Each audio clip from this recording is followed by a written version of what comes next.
Defense News. It's proudly sponsored by Navy Federal Credit Union.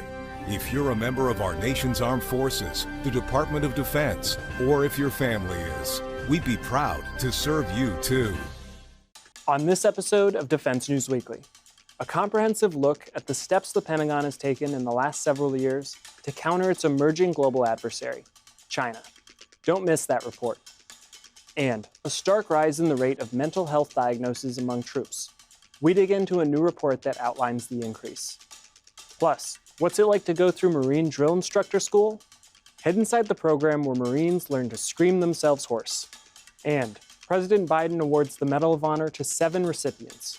Learn more about their stories and see highlights from the ceremony. It's the latest in news and analysis from the Pentagon to the platoon, here on Defense News Weekly.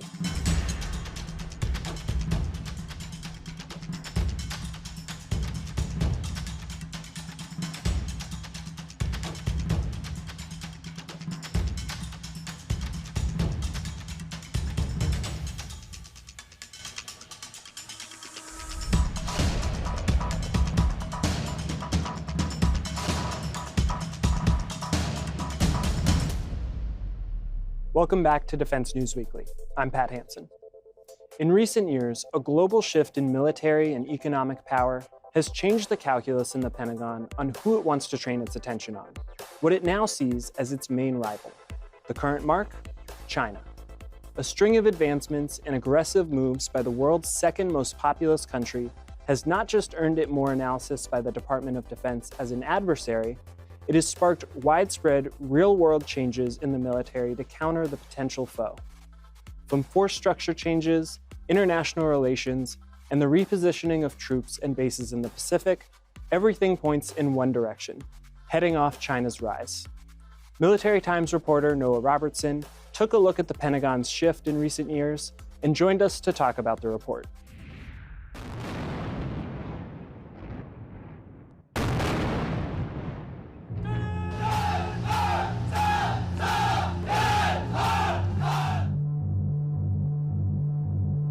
I've been following Lloyd Austin very closely for the last year and a half in my role as the Pentagon reporter for Defense News.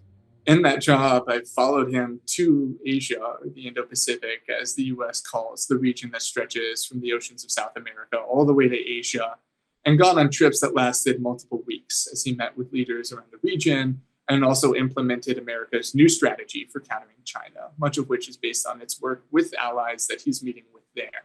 The big story of the last 4 years is how this administration was the first one to, from the start, say that China was its top competitor. The way it was going to compete was 2 ways. One, building American strength at home, and to counter it abroad, and that's in large part through work with America's allies. With allies, it's been successful in knitting these countries together, countries that didn't want anything to do with each other or little to do with each other before. That would include Japan and South Korea, which have a long and difficult relationship based in Japanese colonial history. This is based in large recognition on the idea that America can't do it alone anymore. It needed a web or a network of countries who are all putting skin in the game, as I mix metaphors here, so that they can then compete with China in a more broad and distributed manner. That's based in large part on American humility, which hasn't been always true in the past. And the center of the story is Lloyd Austin, who is the current Secretary of Defense, who's been around all 4 years of the Biden administration. This is somebody who did not have a lot of experience in Asia before he came into the office, and there were a lot of doubts about the way that he would handle Asia policy given that lack of experience. Administration at the White House was setting the policy while people like Austin were implementing it at the DoD level. And he did that in large part through the value of relationships with local leaders, many of whom he is close friends with. The places that they fell on most short, and some members of the Biden administration admit this, things like the defense industry. They came into office wanting to expand America's production of weapons, which is a problem that grew more acute after the wars in Gaza and Ukraine began. But in large part, this is a problem that will require a generation to solve, they argue. They have missiles or ships that are running very far behind schedule and over cost. Meanwhile, China is churning out thousands of these, or at least has increased production by thousands over the last 4 years, just per open DoD figures. This is a problem that will require the next administration to step in and try to work in a more constructive way, given how difficult it will be to solve. I think it's important to note that China, as it grew more powerful, was an uncertain adversary, or maybe not an adversary at all for the US, which had long had a friendly relationship with it. It allowed China into multilateral organizations. It gave it free trading status. It helped accede it to the World Trade Organization.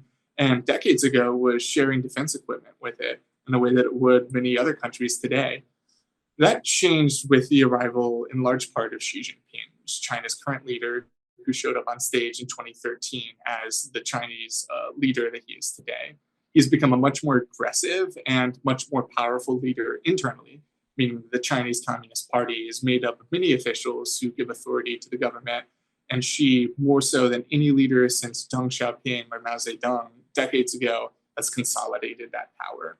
At the lower levels, the administration and Austin specifically have tried to bring this to the military through a change in tactics.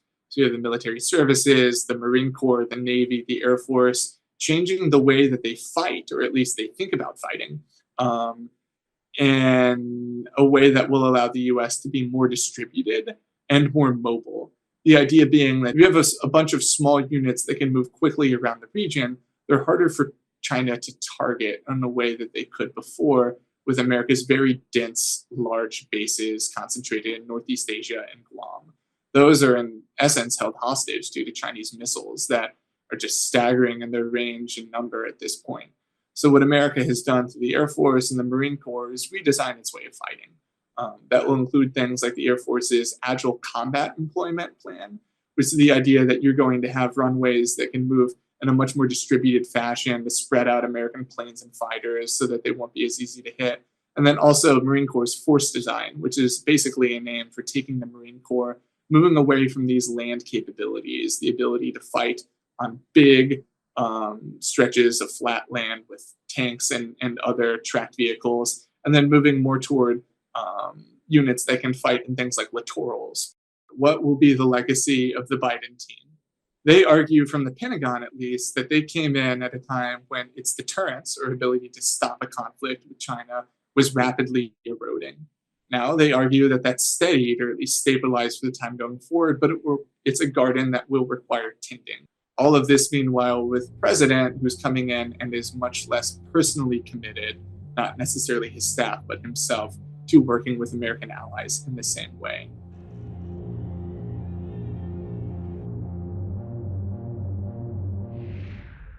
You can check out NOAA's coverage at defensenews.com. When we come back, a sharp rise in diagnoses of mental health problems in the ranks. More on that when we return.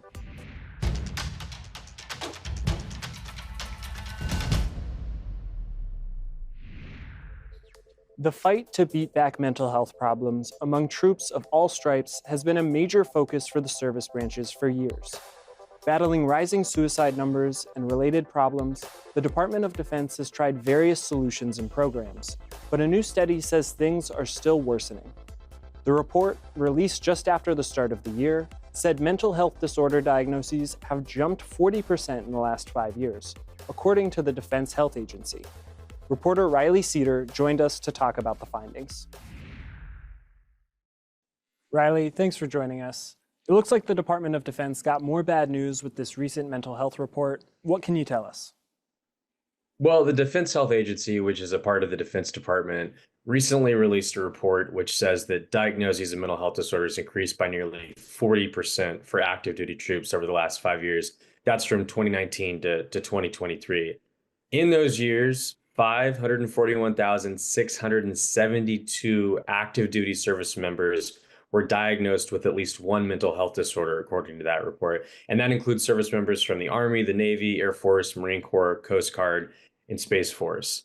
Now, approximately 47% of those individuals, which is roughly 255,000, were diagnosed with more than one mental health disorder.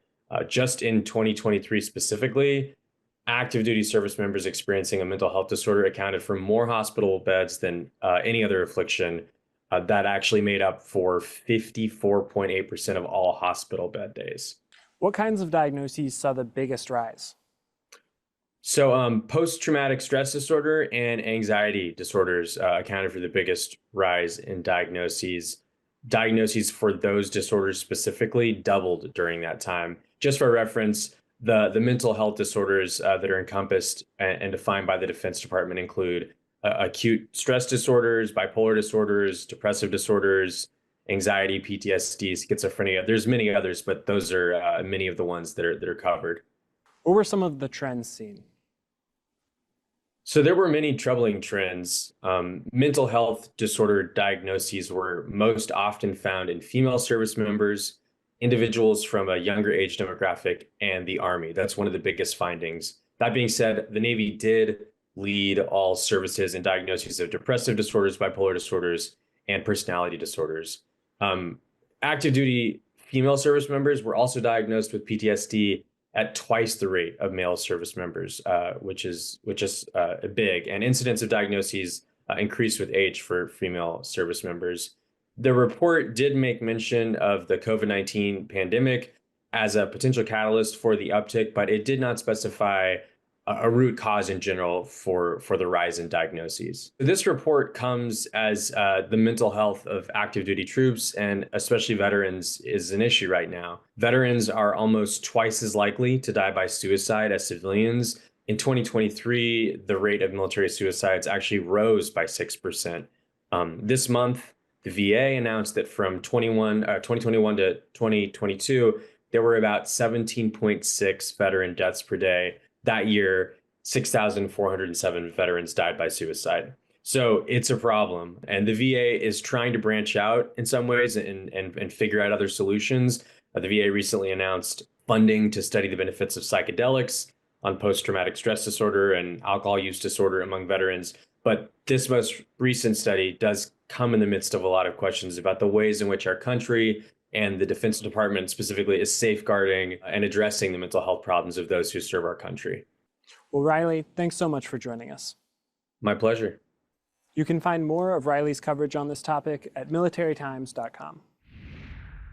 Up next, in one of his final acts of office just after the new year, President Joe Biden awarded 7 medals of honor to troops from 2 wars for their incredible valor and exceptional bravery. In a White House ceremony, Biden honored 6 men from the Korean War for incredible gallantry. Among them, an Army private who took over a machine gun post and manned it while his comrades escaped an attack.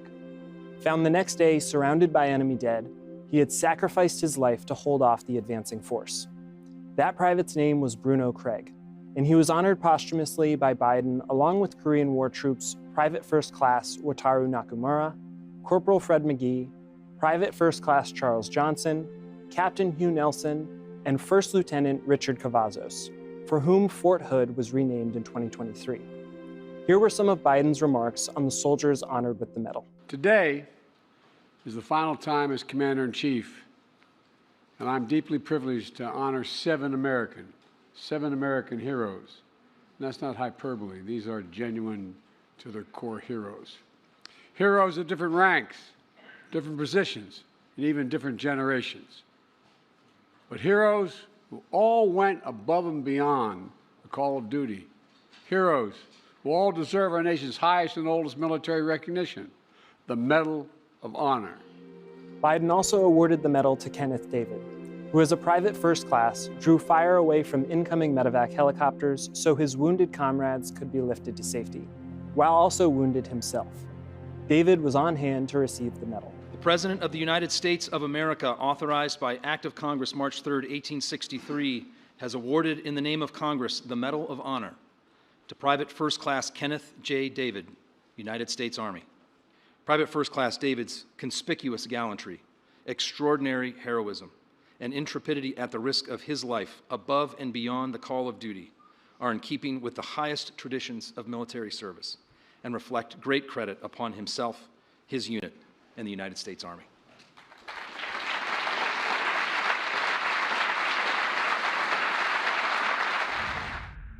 Veterans who served in the first Gulf War or post-9/11 conflicts suffering from leukemia, bladder cancer, and other related illnesses will be granted presumptive benefits status under plans announced by Veterans Affairs leaders recently. That includes troops formerly stationed at Karshi Khanabad Air Base in Uzbekistan, often referred to as K2, a group that has long lobbied for better recognition of the damaging long-term health impacts connected to that site. Presumptive status allows veterans applying for benefits to skip paperwork establishing their condition as a result of military service. That can cut months of wait times off the benefits process. The decision is the latest in a series of moves by department officials to ease the burden associated with applying for veterans' disability benefits for former troops exposed to toxic chemicals during their time in service. It also guarantees VA healthcare eligibility for those conditions for life. Veterans Affairs staff announced the expansion at a press conference on January 8th. That's why veterans can take a look at the Federal Register to make sure that they see what we intend to do on multiple myeloma, on leukemia, on rare cancers. This is particularly important to the president in as much as veterans who served in K2 in Uzbekistan, which is a place that the president himself visited. I visited with him when he was a senator, that we get to the bottom of what happened there and the toxic soup that is there, and this is the first step in that, but it's going to require multiple steps, and we'll make sure that all those pieces are in place for the next team to continue. When we come back, finally got that F-150 paid off? Time to figure out what to do with that extra money, trooper. Our financial expert is back to give you tips.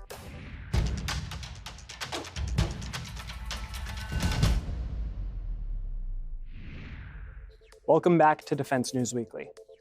Did you finally send out the last payment on that sweet Charger you saw on the lot? Congratulations.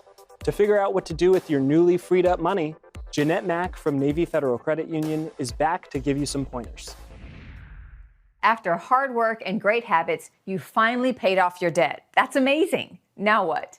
The fact of the matter is, a recent study says nearly 60% of military families struggle to build an emergency fund even after clearing debt. The goal is to save at least 3 to 6 months worth of living expenses. So after making room in your budget, the next move is to save some of what you were doling out in debt payments. This can be a big boost to your emergency fund in a short amount of time. Put savings on autopilot with auto deposits from checking to savings accounts. When you've saved enough, it's time to focus on retirement savings. Start by channeling funds into higher return savings accounts like CDs and IRAs. Time is your ally, so the earlier you start investing, the more money can grow. And growing your money is vital to being able to afford major financial milestones like paying for college or buying cars and homes. When the time is right, talk to an expert to strategize how to achieve your goals. Being debt-free is a great first step to financial wellness, but your money smarts and saving savvy will help put you on the path to financial freedom. Thanks, Jeanette. We'll see you next week. To get more coverage of military and defense topics, hop in your fighting vehicle and gun it towards militarytimes.com and defensenews.com for more headlines. And to be the smartest non-com in the brigade, sign up for our early bird brief, compiled each morning to bring you the most recent headlines. Lastly, if social media is where you collect open source intelligence, follow us on YouTube, Facebook, Instagram, and X, formerly known as Twitter. And just like most junior troops, we're on TikTok, so go find us there as well. When we return, a look inside the school where Marines who once got screamed at by drill sergeants learned to do the screaming themselves. Stay tuned, maggots.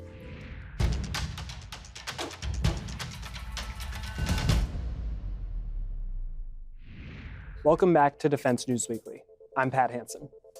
To get screamed at by a Marine drill sergeant is a searing experience for every new member of the Corps. The yelling, the shouting, the intimidation. New recruits might think it just comes natural to some born sadists. But the reality is that becoming a drill sergeant is a lot more layered than some might expect. And there's a whole program Marines go through to become the next R. Lee Ermey. A series produced by the Corps takes you inside that school to see how and why some Marines take on the job of drill sergeant. Have a look. Say 10 years goes by and your son is sitting on the computer and he looks you up on Google or whatever the search browser is. He sees you in this and like obviously he sees how awesome you are. What do you hope he'll say? I hope he'll say, I remember when my mom was a drill instructor. I remember watching her get her cover. And he'll probably forget me getting my cover. But what I really hope he'll say is, my mom's freaking awesome. So get familiar with each other while you're here. Learn from each other. If you have knowledge, pass it on. Don't hold it on, and be successful as a team. Do we understand that? Yes, sir! If nothing else, always give 100% of yourself at all times. Because I see we have a big class, and hopefully all of you make it. I want all of you to make it. So it's almost the same transformation you see on a day-to-day basis with any Marine going to any challenging school. When they get here, they're raw material. They're a fleet Marine, which is not a bad thing, but they have some skills that they kind of lost touch with. It's gonna be enough. I know it'll be enough because this is why I'm here, and I'm gonna put everything into this, my heart, my soul. You know, I'll be hungry, I'll be tired, but it can never be good enough. That's why I'm here, that's why I want to do this. Together.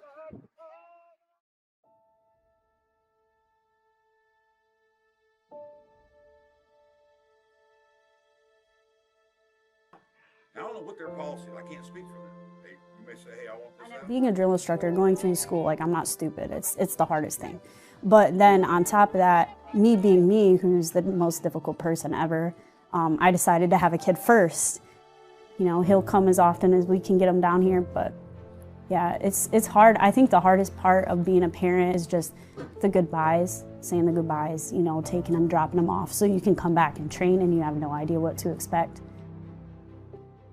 When I'm talking to my kid, I try to just pry my eyes open and really stress that I love him and I'm gonna see him soon.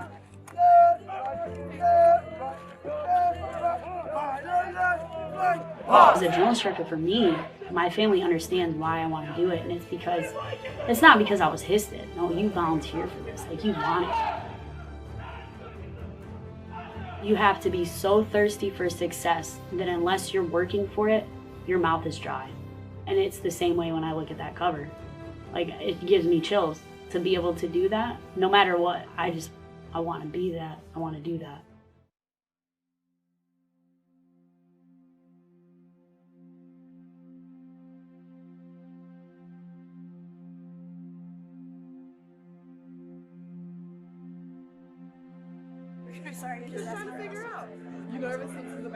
What you think they don't notice, they do. They really do. They get it. They're humans, they get it. I know they're humans too. It's not their job to fix every little problem, and they won't do anything for you if they don't see effort, which I love about them. They're very demanding. We're meant to be demanding. But the fact that they help you when you need it, like, they'll really help you. 10 years from now, I hope if he remembers that I was away for this time, that he realizes why. That maybe one day he'll come to the museum and be like, oh my gosh, that's what my mom did. And he won't ever know the struggles of a drill instructor because we don't tell the world, we don't tell anybody about it. It's gonna be hard.